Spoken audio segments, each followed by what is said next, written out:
Hi guys! Welcome back to my YouTube channel for vlog. For today, pag-usapan natin yung aking terrace farming. At may mga tanim tayong gulay. Pag-usapan natin kung ano yung mga tinatanim natin dito para mas makatipid tayo sa ating pang-araw-araw na pamumuhay.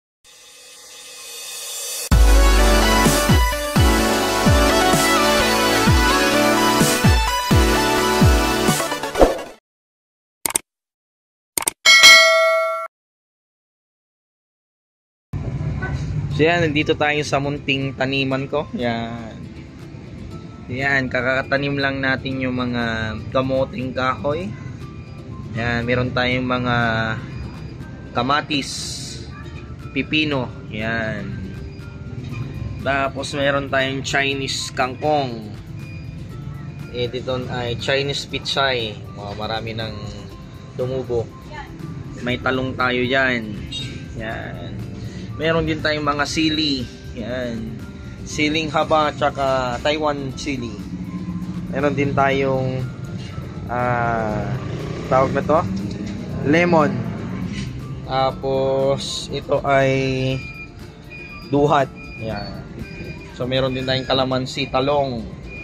So ito yung ating kamatis. Yan. Tumumuda din yung mga Chinese kangkong natin, oh.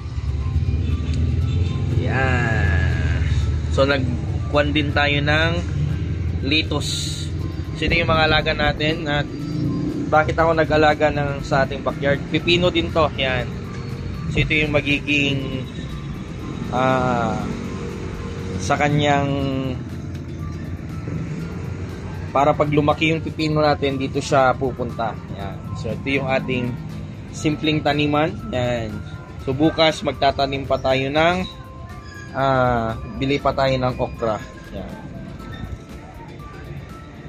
Yun, no? Yan. So ang kagandahan po na nagtatanim tayo, ang tinatanim kasi namin dito is organic.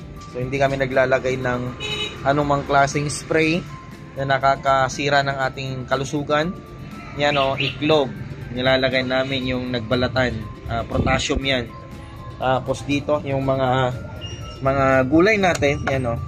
Yan, pag-usapan natin ang kahalagan ng organic fertilizers. Po ito ay yung mga waste na gulay natin, nilagay natin dyan, then didiligan natin, tapos pupunta dyan, ma-absorb ng ating tanim.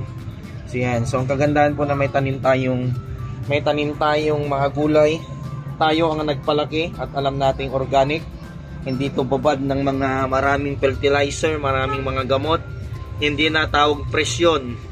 Diyan ang napakadaming mga gamot na mga ini-spray. Pero dito, ang aking pag-i-spray lang sa ating mga halaman, gamit ko lang ay kalamansi, asin at suka. Yan. Pure organic po ang kwan po natin ngayon dito. Mga tanim po natin. So, yan, at yun po yung kagandahan ng meron tayong mga sariling mga tanim. So bukas sa ating vlog, pag-usapan natin itong organic fertilizer natin. Yan, o, organic fertilizer. Yan, organic fertilizer. So yun yung pag-usapan natin bukas. At kung bago ka sa aking channel, yan, start mo na pong magtanim para sa ganon for our healthy living. Yahoo! God bless, mga kapatid. And kung bago ka sa aking channel, don't forget to share, subscribe my channel. God bless!